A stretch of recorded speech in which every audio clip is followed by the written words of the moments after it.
आप इमेजिन कीजिए कि आप मंडे के दिन सुबह अपनी ऑफिस में जाते हो और समहाउ आप बहुत एनर्जेटिक फील कर रहे हो, आप बहुत अपबीट फील कर रहे हो, आप बहुत खुश फील कर रहे हो। आप अपने ऑफिस में जाते हो, हर किसी को विश करते हो और बाद में आप अपने बॉस से मिलने के लिए जाते हो। और जैसे ही आप अपने बॉस को देखते हो तो आप नोटिस करते हो कि उनके फेस पे थोड़ा सा इरिटेशन है, थोड़ा सा गुस्सा है। और फिर आप आसपास देखते हो तो हर किसी की एनर्जी वहां से ड्रॉप होनी शुरू हो जाती है। दोस्तों, आज हम जिस चीज की बात कर रहे हैं इसको हम बोलते हैं इमोशनल कंटेजियन। बेसिकली ये वो प्रोसेस है जहां पे किसी एक इंसान के इमोशंस की वजह से उसके आसपास के लोगों के इमोशंस चेंज हो जाते हैं। आज हम इमोशन कंटेजियन का पूरा न्यूरोसाइंस और साइकोलॉजी समझेंगे और हम ये भी समझेंगे कि इस नॉलेज को अपनी लाइफ में किस तरीके से यूज़ किया जाए जिससे कि मैं, मेरी टीम, मेरी फैमिली और मेरे फ्रेंड्स को किस तरीके से इन्फ्लुएंस करूं या किसी भी सिचुएशन में सही इमोशन को किस तरीके से उजागर करूं। दोस्तों, 90s में एक इटालियन साइंटिस्ट लोगों का ग्रुप था। उन्होंने कुछ बंदरों पे एक स्टडी की थी और उन्होंने नोटिस किया कि जब उन्होंने बंदरों के दिमाग में इलेक्ट्रोड फिट किए और उन्होंने उन बंदरों के साथ अलग अलग एक्टिविटीज़ की तो उन्होंने नोटिस किया कि जब कोई एक बंदर एक पर्टिकुलर इमोशन कर देता था तो बाकी के बंदरों में भी वो सिमिलर इमोशन देखने के लिए मिलता था। ओके, ऑब्वियसली ये उनके एक्सप्रेशन नहीं, बट उनके जो ब्रेन की जो रीडिंग उनको मिल रही थी जो इलेक्ट्रोड से, उनको उससे समझ में आ रहा था कि सबके ब्रेन में सेम रीजन्स में फायरिंग हो रही थी और इसको हम बोलते हैं इमोशनल कंटेजियन। आपने कई बार नोटिस किया होगा कि आप अपने दोस्तों के साथ बैठे हो और अगर किसी ने एक ने यॉन किया तो अभी समहाउ आपको लगता है कि अब मैं भी यॉन करूं। ओके, कई बार ऐसा भी होता है कि किसी एक इंसान से आप मिलते हो और उसकी एनर्जी ऐसी होती है कि समहाउ आपको ऐसा लगता है कि अभी आज का दिन बहुत अच्छा जाने वाला है। तो ये ह्यूमन सोसाइटी में हमेशा से होता है कि हम सब किसी ना किसी एक रिएक्शन से इन्फ्लुएंस होते हैं और एक्चुअली हमारे ब्रेन में इन चीज़ों को बोला जाता है मिरर न्यूरॉन्स। तो दोस्तों, जब हम मिरर न्यूरॉन्स की बात करते हैं इसका मतलब सिर्फ ये नहीं है कि किसी के इमोशन को देख के मैं इन्फ्लुएंस हो रहा हूँ, मैं एक्चुअली वो इमोशन मेरे अंदर फील करता हूँ। And I think that is one of the most powerful things that you can learn. 93 में एक स्टडी हुई थी जिसमें उन्होंने जो पार्टिसिपेंट्स थे उनके ही बीच में कुछ अपने एक्टर्स को रख दिया था और इन एक्टर्स को ये लोग क्यू देते थे, हिंट देते थे और वो जो हिंट देते थे उस हिसाब से वो लोग कुछ इमोशन डिस्प्ले करते थे। ड्यूरिंग द एक्सपेरिमेंट उन्होंने नोटिस किया कि over a period of time ये एक्टर्स के जो इमोशंस होते थे उनके आसपास के लोग भी वही इमोशन फील करने लगते थे। इससे हमको दो चीज सीखने के लिए मिलती है। सबसे पहला, जब हम किसी के सराउंडिंग में होते हैं तो उनके जो इमोशंस होते हैं वो हम कैच कर लेते हैं। ओके, जैसे हम किसी से वायरल इन्फेक्शन कैच कर लेते हैं, बिल्कुल उस तरीके से। ओके, और हम इमोशन सिर्फ डिस्प्ले नहीं करते, हम वो इमोशन फील करते हैं। सेकंड, हम दूसरों के इमोशंस को इन्फ्लुएंस कर सकते हैं। कैसे? कॉन्शियसली अपने इमोशंस को रेगुलेट करके। सो किसी भी सिचुएशन में लोग किस तरीके का फील करें वो फीलिंग को हम इन्फ्लुएंस कर सकते हैं अगर हमने सही तरीके से अपने इमोशंस को हैंडल किया। अब इसी इमोशनल कंटेजियन को हम थोड़ा वर्क प्लेस के एंगल से देखते हैं। दोस्तों, ऐसा कई बार होता है, बिजनेस अपने फेजेस में चलता है। कभी business is doing very well and कई बार ऐसा भी होता है business is not doing well. और ये सभी फेजेस जो होते हैं वो हमारे मूड को बहुत अलग अलग तरीके से इम्पैक्ट करते हैं। मैं एक चीज हमेशा लीडर्स को ट्रेनिंग में ये चीज बोलता हूं कि सिचुएशन अच्छी हो या खराब हो, you should always be conscious about your body language. आपको अपनी बॉडी लैंग्वेज को लेके कॉन्शियस होना है, आप किस तरीके के वर्ड्स यूज करते हो उसको लेके कॉन्शियस होना है, एंड मोस्ट इंपॉर्टेंटली आप किस तरीके का मूड सेट करते हो, आपको उसको लेके कॉन्शियस होना है। नाउ प्लीज अंडरस्टैंड, अगर बिजनेस सिचुएशंस अच्छी नहीं है, अगर टीम परफॉर्मेंस अच्छी नहीं है, तो भी अगर मैं अपनी टीम को होप नहीं दूं या मैं अपनी टीम को सही लेवल की वाइब्स नहीं दूं, उनको सही एनर्जी ना दूं, तो बिजनेस रिजल्ट तो उससे चेंज नहीं होने वाला। ओके, हम लोगों को पॉजिटिव नेगेटिव फीडबैक दे सकते हैं, but even while doing that ये बहुत इंपॉर्टेंट है कि हम लोगों को होप हमेशा दें। और वो होप कहाँ से आती है? ये होप आती है कि आप किस इमोशन के साथ लोगों से बात करते हैं। ऐसी कई सारी स्टडीज है जो ये प्रूव कर चुकी है कि रूम में एक इंसान का स्ट्रॉन्ग इमोशन जो होता है वो रूम में हर किसी के इमोशन को इन्फ्लुएंस करता है, लेकिन ये इन्फ्लुएंस कई गुना बढ़ जाता है अगर वो इंसान एक सेंट्रल फिगर हो या अथॉरिटी फिगर हो। So as a leader it's very important कि आप थोड़ा कॉन्शियस रहो कि मैं किस तरीके के इमोशंस फील कर रहा हूँ और मैं क्या चाहता हूँ कि बाकी के लोग किस तरीके का इमोशन फील करें। It's very critical that you are aware about it. Wharton school में एक 2006 में स्टडी हुई थी, तो डॉक्टर सिगाल जो ऑर्गेनाइजेशनल साइकोलॉजिस्ट है, उन्होंने ये स्टडी की थी।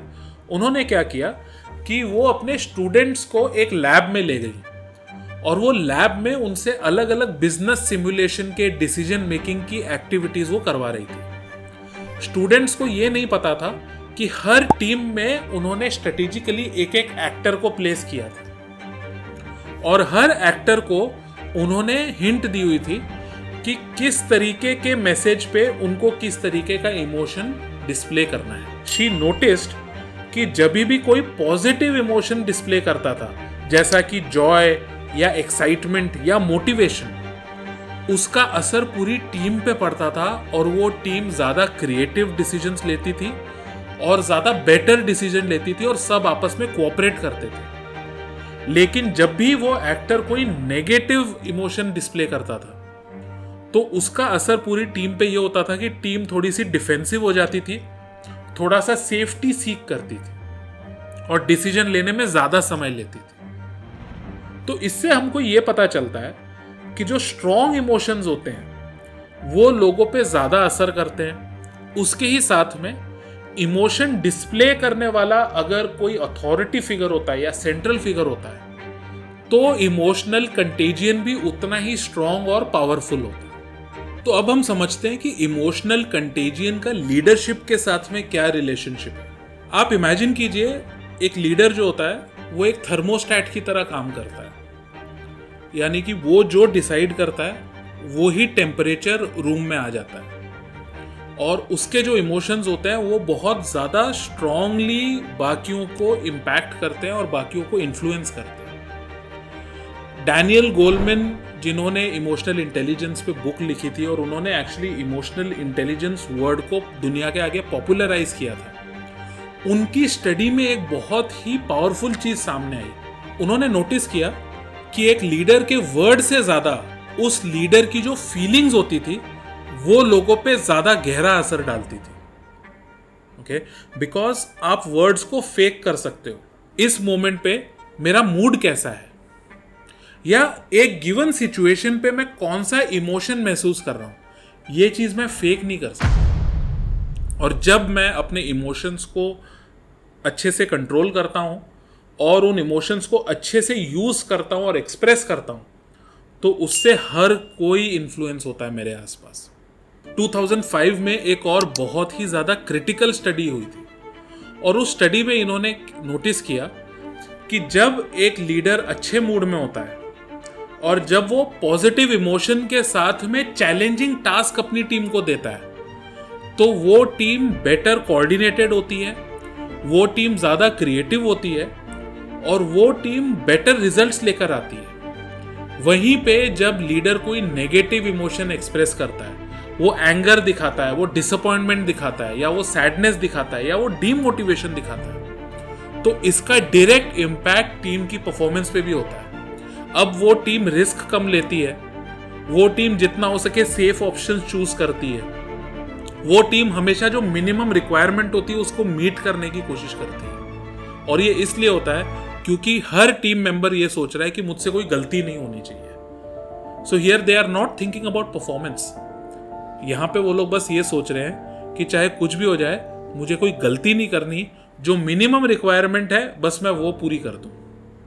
So this is the impact of leaders emotion on their team. तो अब हम इमोशनल कंटेजियन को न्यूरोसाइंस के एंगल से देखते हैं।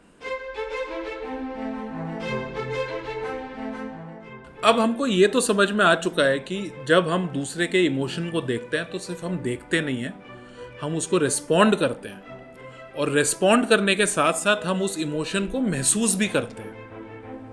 अब ये होता कैसे, हम इसको समझते हैं। आपने कई बार नोटिस किया होगा कि लोग ये बोलते हैं कि हम एक वेवलेंथ पे हैं।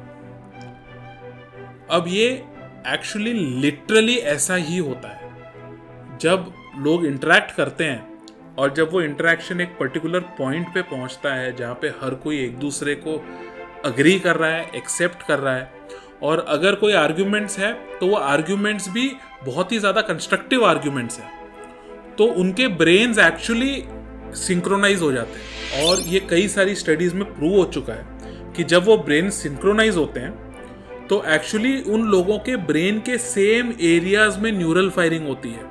और ये सिर्फ सेम एरियाज में नहीं होती है, वो सेम टाइम पे न्यूरल फायरिंग होती है। इसीलिए इसको हम बोलते हैं न्यूरल सिंक्रोनाइजेशन, जहां पे कि हम ब्रेन के लेवल पे सिंक्रोनाइज कर चुके हैं। 2012 में जर्मनी में एक स्टडी हुई थी। इस स्टडी में इन लोगों ने गिटारिस्ट लोगों को इनवाइट किया और अननोन गिटारिस्ट जो थे उनको पेयर्स में साथ में उन्होंने प्ले करने के लिए कहा। तो जब पेयर्स में ये गिटारिस्ट एक साथ प्ले कर रहे थे, इन सभी को उन्होंने EEG कैप्स पहनाई थी। उन्होंने नोटिस किया कि जैसे ही इन दोनों गिटारिस्ट का गिटार आपस में सिंक्रोनाइज हुआ, एक्चुअली इनके ब्रेन्स भी साथ में सिंक्रोनाइज हो गए और दोनों के ब्रेन के सेम एरियाज में न्यूरल फायरिंग हो रही थी और वो न्यूरल फायरिंग भी दोनों की सेम टाइम पे हो रही थी। इससे हमको ये समझ में आता है कि जब हम कोई इमोशन डिस्प्ले करते हैं तो सामने वाला सिर्फ उस इमोशन को ही फील नहीं करता, वो उस इमोशन को उस इंटेंसिटी पे फील करता है जिस इंटेंसिटी पे आप उसको फील कर रहे हो। यहाँ पे एक और ब्रेन का ऑर्गन है जो बहुत ही क्रिटिकल रोल प्ले करता है और वो ऑर्गन है एमिगडाला।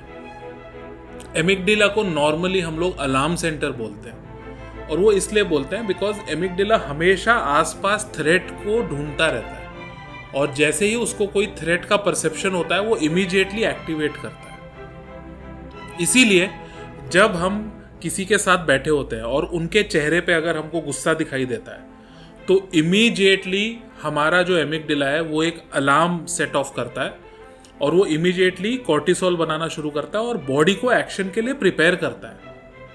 तो अगर आप अपने बॉस के सामने बैठे हो और आपको अपने बॉस के फेस पे एक नेगेटिव इमोशन दिखता है और वो नेगेटिव इमोशन देख के अगर आपके अंदर एंजाइटी आ रही है या घबराहट आ रही है, इसका मतलब ये नहीं है कि आप वीक हो। ये बहुत ज़्यादा नेचुरल है और ये हजारों सालों से होता है। बिकॉज जब पहले ह्यूमन बीइंग्स जंगलों में रहते थे तो हम एक दूसरे के एक्सप्रेशन को देख के समझते थे कि कहीं पे कोई खतरा तो नहीं है, और जब हम किसी के एक्सप्रेशन को देख के कोई खतरा समझते थे तो हम सब मिलके उसको रिस्पॉन्ड करते थे और अपने आप को सेफ करते थे। सो ये एक बेसिक ह्यूमन वायरिंग है जहाँ पे हम अपने बाकी के जो हमारे साथ में लोग हैं उनके साथ मिलके एक न्यूरल सिंक्रोनी में चलते हैं और हम सब एक दूसरे के इमोशंस को फील करते हैं जिससे कि हम सब एक साथ उस पर रिएक्ट कर सकें।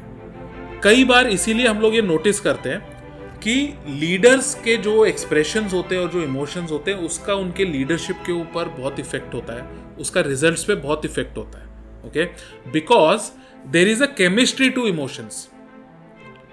एक तरफ हम ऑक्सीटोसिन जैसे केमिकल को देखते हैं जो कनेक्शन वाला केमिकल है। ओके, तो जब भी हम अपने दोस्त या अपनी फैमिली के मेंबर से मिलते हैं, बात करते हैं, किसी क्लोज रिलेटिव को हम हग करते हैं, एक फिजिकल टच करते हैं, तो हमारी बॉडी ऑक्सीटोसिन सेक्रीट करती है। और ये ऑक्सीटोसिन एक ऐसा केमिकल है जो हमको बहुत अच्छी फीलिंग देता है। इसके लिए आप नोटिस करते हो कि जो फ्रेंड्स होते हैं वो बार बार एक दूसरे को टच करते हैं, हैंड शेक्स करते हैं, है ना। जो बच्चे होते हैं वो बार बार अपने पेरेंट्स को जाके हग करते हैं, बिकॉज ये ऑक्सीटोसिन हमको बहुत अच्छा फील कराता है।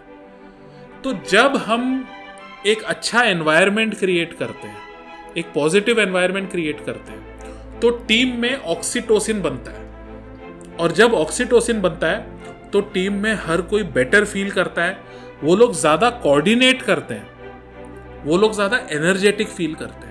ऐसा कई बार हो चुका है। मैं कई बार कोई स्पोर्ट्स टीम्स को जब कोच करता हूँ तो वो लोग मुझे बताते हैं कि आज वाला जो मैच था ना, उसके बाद हमको बिल्कुल थकान नहीं लग रही है, इवन दो उन लोग ने बहुत मेहनत की है उसके बावजूद। उसके पीछे रीज़न ये है कि किसी किसी टाइम पे एक टीम है ना, वो सिंक्रोनाइज हो जाती है, और जहाँ पे हर प्लेयर को लगता है कि वो क्या करने वाला है मैं अच्छे से जानता हूँ, और वो लोग एक दूसरे के साथ इस तरीके से कोऑर्डिनेट करते हैं कि वो ऑलमोस्ट एफर्टलेस फील होता है। और इसीलिए वो लोग अगर उस मैच में बहुत मेहनत भी करेंगे तो भी वो लोग coordinated and they are feeling so happy कि उनको थकान महसूस नहीं होती है।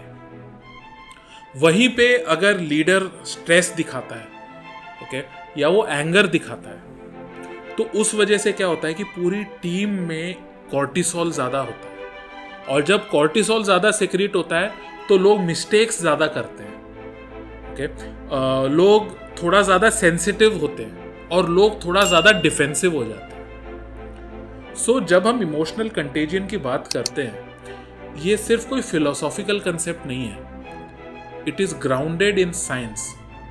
और हम एक दूसरे के इमोशंस को मिमिक करते हैं, और ये सेम जो हमारी क्वालिटी है, जो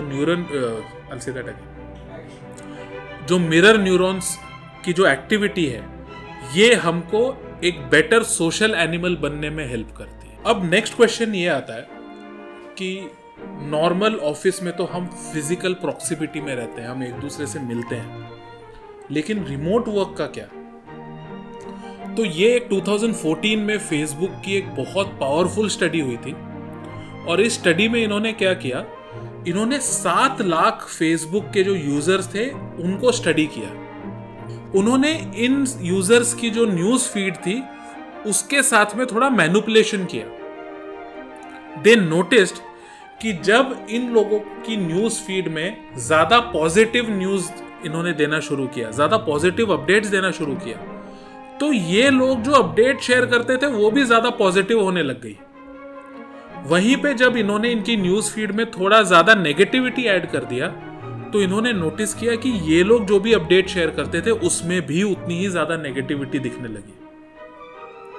सो इमोशंस के साथ में कोई लॉजिक नहीं है, और इमोशंस के साथ में कोई फिजिकल प्रॉक्सिमिटी नहीं है। अगर मैं कोई इमोशन फील करूंगा तो मैं वो इमोशन डिस्प्ले करूंगा, और मेरे वो जो इमोशन मैं डिस्प्ले करता हूं उसका दूसरों के इमोशंस पे भी इम्पैक्ट आने वाला है। एक बहुत सिंपल सी चीज़ है, जब कोविड के टाइम पे रिमोट वर्क ज़्यादा चालू हुआ था, तो मैं एक ऑर्गेनाइजेशंस में एक लीडरशिप का प्रोग्राम कर रहा था, और वहाँ पे हम लोग यही चीज़ें डिस्कस कर रहे थे कि हम डिजिटली ऐसा क्या करें जिससे कि एम्प्लॉयज़ एंगेज्ड रहें और साथ में ही उनका थोड़ा मोराल भी अच्छा रहे। मैंने उनसे कहा कि आप एक बार जो आपस में जो मैसेजेस शेयर कर रहे हो, आपके जो टीम के जो ग्रुप्स हैं, आप मुझे एक बार वो बताइए। एंड आई नोटिस्ड उसमें जब आप एक सिंपल ओके लिख देते हो, उससे सामने वाले पे बहुत डीप इंपैक्ट होता है। ओके, उसकी जगह पे अगर मैं ये लिखता हूं I got it, thank you, वहीं पे अगर हम एक सिंपल सा नोटेड लिखते हैं, आई नो ये बहुत ज्यादा कन्वीनियंट है, I want you to imagine the person on the other side. तो जब आप एक सिंपल सा गॉट इट लिखते हो या फिर आप नोटेड लिखते हो, तो इस चीज का सामने वाले पे ये इंपैक्ट होता है कि हमारा कम्युनिकेशन जो है वो ट्रांजैक्शनल है एंड नथिंग बियॉन्ड दैट।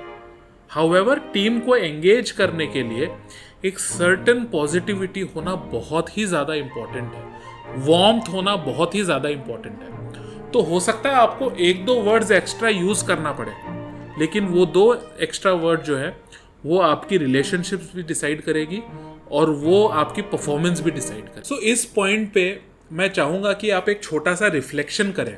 जब आप किसी भी मीटिंग के लिए जाते हो तो आपको कौन सा इमोशन फील होता है?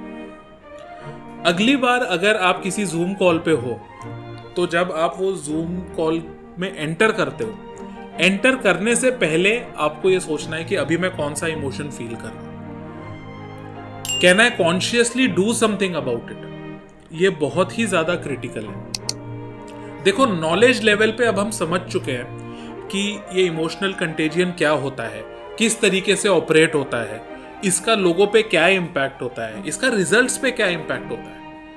लेकिन नॉलेज तब तक काम की नहीं है जब तक वो एक्शंस में ना जाए। सो अभी मैं आपको बहुत ही सिंपल और पावरफुल प्रोटोकॉल्स बताऊंगा, और अगर आप ये प्रोटोकॉल्स को फॉलो करेंगे तो आप नोटिस करेंगे कि आप लोगों के इमोशंस को बिल्कुल उसी तरीके से इन्फ्लुएंस कर रहे हैं जैसा कि आप चाहते हो। तो जो सबसे पहला प्रोटोकॉल है, इसको हम बोलते हैं इमोशनल अवेयरनेस। किसी भी साइकोलॉजिकल एस्पेक्ट में जो सबसे क्रिटिकल पार्ट होता है वो होता है उसका अवेयरनेस। जब हम इमोशंस की बात करते हैं तो यहां पे अवेयरनेस एक्चुअली 2 लेवल्स पे होता है। जो पहला लेवल है, ये लेवल होता है क्लासिफिकेशन। क्लासिफिकेशन का मतलब है मैं कौन सा इमोशन फील कर रहा हूं। अब ये पॉजिटिव इमोशन है कि नेगेटिव इमोशन है। अगर ये पॉजिटिव इमोशन है तो ये क्या हैप्पीनेस है, क्या ये जॉय है, ये एक्साइटमेंट है, कौन सा इमोशन है, इसको हम बोलते हैं क्लासिफिकेशन। जो दूसरे लेवल की अवेयरनेस है, इसको हम बोलते हैं ग्रैनुलैरिटी। यहां पे हम ये बात कर रहे हैं कि मैं जो इमोशन फील कर रहा हूं वो किस लेवल पे फील कर रहा हूं, मैं कितना एक्साइटेड हूं। तो अगर मेरे पास 5 पॉइंट की स्केल है जहां पे 1 लोएस्ट है और 5 हाईएस्ट है, तो ये मैं किस लेवल पे मेरा इमोशन फील कर रहा हूं। ये 2 अवेयरनेस बहुत ही इंपॉर्टेंट है, और ये स्पेशली तब इंपॉर्टेंट है जब आप एक नेगेटिव इमोशन फील कर रहे हो। बिकॉज जब आप कोई नेगेटिव इमोशन फील करते हो तो that will lead to amygdala activation, और एमिगडाला का एक्टिवेशन होगा तो कॉर्टिसोल आएगा। कॉर्टिसोल आएगा तो स्ट्रेस फील करेंगे, स्ट्रेस फील करेंगे तो वो स्ट्रेस हम हर किसी को स्प्रेड करेंगे। मेरे लिए इंपॉर्टेंट ये है कि अगर मैं मेरे इमोशंस को लेके अवेयर हो जाता हूं, जहां पे मैं ये इमोशन का क्लासिफिकेशन और ग्रैनुलैरिटी ये दोनों समझ पाता हूं, यानी कौन सा इमोशन है और उसकी क्या तीव्रता है, उसकी इंटेंसिटी क्या है, तो ये इमीडिएटली क्या करता है, ये मेरे फोकस को मेरे प्रीफ्रंटल कॉर्टेक्स की तरफ ले जाता है। और जैसे ही मेरे प्रीफ्रंटल कॉर्टेक्स पे मेरा फोकस जाता है, अब इमोशन का मेरे ऊपर से पावर हट चुका है। बिकॉज प्रीफ्रंटल कॉर्टेक्स का एक बहुत इंपॉर्टेंट रोल होता है, वो है इंपल्स कंट्रोल। तो अगर मैं कोई नेगेटिव इमोशन फील कर रहा हूं और उस समय पे मैंने उसको क्लासिफाई कर दिया, उसकी अवेयरनेस ले आया मैं, तो क्या होता है, इमीडिएटली प्रीफ्रंटल कॉर्टेक्स एक्टिवेट होता है, और मेरे नेगेटिव इमोशन से अगर कोई इंपल्स होने वाला था वो उस इंपल्स को रोक देता है। ये जो एमिगडाला से प्रीफ्रंटल कॉर्टेक्स का एक्टिवेशन है, ये बेसिकली 2018 में एक स्टडी हुई थी, और डॉक्टर मैथ्यू लाइबरमैन ने स्टडी की थी, और इन्होंने जब ये एक्सपेरिमेंट किया, he called it emotion labelling. और ये स्टडी में इन्होंने प्रूव किया कि जैसे ही इमोशन को लेबल किया, एमिगडाला का एक्टिवेशन कम हो गया और प्रीफ्रंटल कॉर्टेक्स का एक्टिवेशन बढ़ गया। अब हम नेक्स्ट प्रोटोकॉल पे जाएंगे, और इसको हम बोलते हैं इमोशनल प्राइमिंग। अब प्राइमिंग से मेरा मतलब है ब्रेन को एक इमोशन के लिए प्रिपेयर करना। Now this is a very very powerful protocol, और ये प्रोटोकॉल बहुत ही ज्यादा इफेक्टिव है। एक साइकोलॉजिस्ट है बारबेरा फ्रीड्रिक्सन, और उन्होंने एक थियरी बनाई थी। It is called broaden and build theory of emotions. अब इसमें बारबेरा फ्रीड्रिक्सन ने यह कहा कि जब हम कोई पॉजिटिव इमोशन फील करते हैं तो वो सिर्फ इमोशन तक नहीं रुकता है, वो उसका एक बहुत बड़ा एक ब्रॉड इम्पैक्ट होता है। और उसका इम्पैक्ट कहाँ पर जाता है? उसका इम्पैक्ट हमारी परफॉर्मेंस पे जाता है, उस परफॉर्मेंस के लिए गए हुए एफर्ट्स पे जाता है, और साथ ही में उसका एंगेजमेंट के ऊपर बहुत पॉजिटिव इम्पैक्ट होता है। सो अगर आप अपनी टीम के साथ मिलते हो या फिर आप अपनी फैमिली से मिलते हो और जो पहली चीज आप बोलते हो अगर वो पॉजिटिव है, तो there is a very high chance कि आपका कॉन्वर्सेशन इन जनरल पॉजिटिव ही होने वाला है। सो एक छोटी सी चीज है जो मैं कई बार लीडर्स को बोलता हूं करने के लिए, कि आप जब भी किसी क्रिटिकल मीटिंग पे जाते हो तो you should always start on a positive note. अब ये कुछ भी हो सकता है, it could be a very good customer feedback, it could be an appreciation. Meeting में जो लोग बैठे उनमें से किसी ने अगर बहुत अच्छा काम किया, आप उनको अप्रिशिएट करो। It could also be your own success story. लेकिन जब हम ऐसा कुछ करते हैं तो इसका रिजल्ट ये होता है कि हर कोई जो मीटिंग में बैठा होता है वो एक पॉजिटिव इमोशन फील करता है और वो लोग मीटिंग के दौरान ज्यादा प्रोडक्टिव होते हैं। इनफैक्ट एक स्टडी हुई थी जिसमें उनको ये पता चला, किसी भी मीटिंग को जब हम एक पॉजिटिव नोट के साथ शुरू करते हैं तो लोगों की जो प्रोडक्टिविटी होती है वो 23% ज्यादा बढ़ जाती है। और ये जर्नल ऑफ साइकोलॉजी ने ये स्टडी की थी 2016 में। सो नाउ वी अंडरस्टैंड कि ये इमोशनल प्राइमिंग हो या फिर इमोशनल लेबलिंग हो, ये सिर्फ कोई सिंपल टेक्निक नहीं है, ये साइंस बैक्ड प्रोटोकॉल्स है जो अगर हम प्रैक्टिस करेंगे तो इसके बहुत क्लियर रिजल्ट्स हैं। सो जो तीसरा प्रोटोकॉल है इसको हम बोलते हैं इमोशनल बाउंड्रीज। हम सिर्फ इमोशंस को ट्रांसमिट नहीं करते हैं, हम इमोशंस को एब्जॉर्ब भी करते हैं। और इसीलिए जब हम कुछ ऐसे लोगों से मिलते हैं जो शायद नेगेटिव इमोशंस को गो थ्रू कर रहे हैं, तो हम वो इमोशंस कई बार अपने अंदर ले आते हैं। And this is not at all healthy. Now please understand, मैं आपको ये नहीं बोल रहा हूं कि आपको इनसेंसिटिव होना है। मैं आपको ये बोल रहा हूं, you can understand people's emotions, you can be empathetic about it, लेकिन आपको उसको एब्जॉर्ब करने से कोई बेनिफिट नहीं मिलने वाला है। सो ये एक टेक्निक है और इस टेक्निक में हम बेसिकली एक इनविजिबल शील्ड बनाते हैं। सो कभी भी आप अगर कोई स्ट्रेसफुल मीटिंग में जाने वाले हो या फिर आप ऐसी जगह पर जाने वाले हो जहां पे आपको पता है कि थोड़ा बहुत टेम्पर राइज हो सकता है, so what you should do is before reaching there आपको एक बार बस अपने आसपास एक शील्ड इमेजिन करना है और आपको अपने आप को ये बोलना है, I will respond but I will not absorb. Okay, मैं बात करूंगा, मैं प्रतिक्रिया दूंगा, मैं किसी भी चीज को अपने अंदर नहीं आने दूंगा।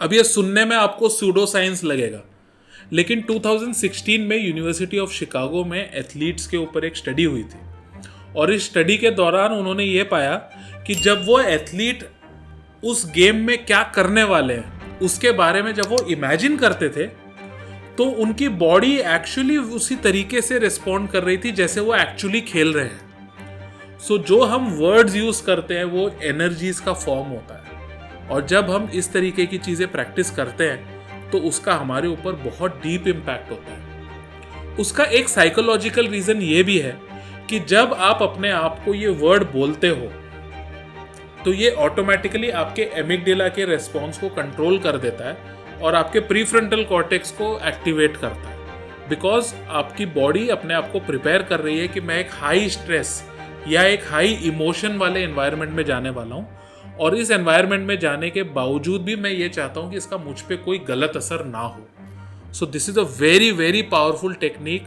That I believe everyone should use.